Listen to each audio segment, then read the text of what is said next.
Hello, সালাম আলাইকুম। ওয়ালাইকুম সালাম। কে বলছো তুমি?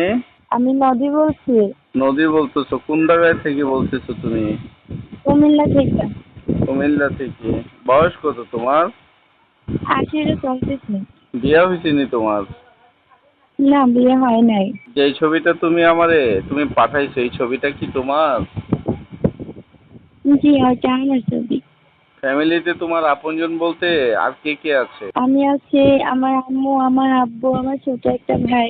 প্রতিবেদনে আগে কি আর কখনো তুমি আসছিলা নাকি আজকেই আসছো? না না, আগে কখনো আসিনি, আজকে আসছি। কি উদ্দেশ্যে আসলা এই প্রতিবেদনে? দর্শকদের উদ্দেশ্যে তুমি বলো। আসলাম একটা ভালো মনের মানুষের জন্য, যে সারা জীবন আমার পাশে থাকবে, আমার হাতটা ধরে রাখবে, কখনো ছেড়ে যাবে না। আমার বাবা মা তো বৃদ্ধ, কোনো কাজ করতে পারে না।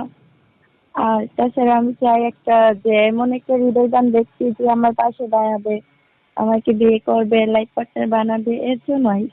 ঠিক আছে, তোমার এই কথাবার্তাগুলি শুনে চেহারাটা তোমার দেখে কোনো হৃদয়বান লোক যদি তোমাকে বিয়ে করতে যদি চায়, সে যদি বিবাহিত হয়, বয়স্ক হয়, তাতে কি তোমার অসুবিধা হবে? না না, কোনো অসুবিধা হবে না। সে যদি আমাকে আরেকটা সংসার রাখেও যদি আমাকে আপন করে নিতে চায়, তো কোনো সমস্যা হবে না। ঠিক আছে, দেশ বিদেশ থেকে কেউ যদি তোমার সাথে কথা বলতে যদি ওরা চায়, তোমার কি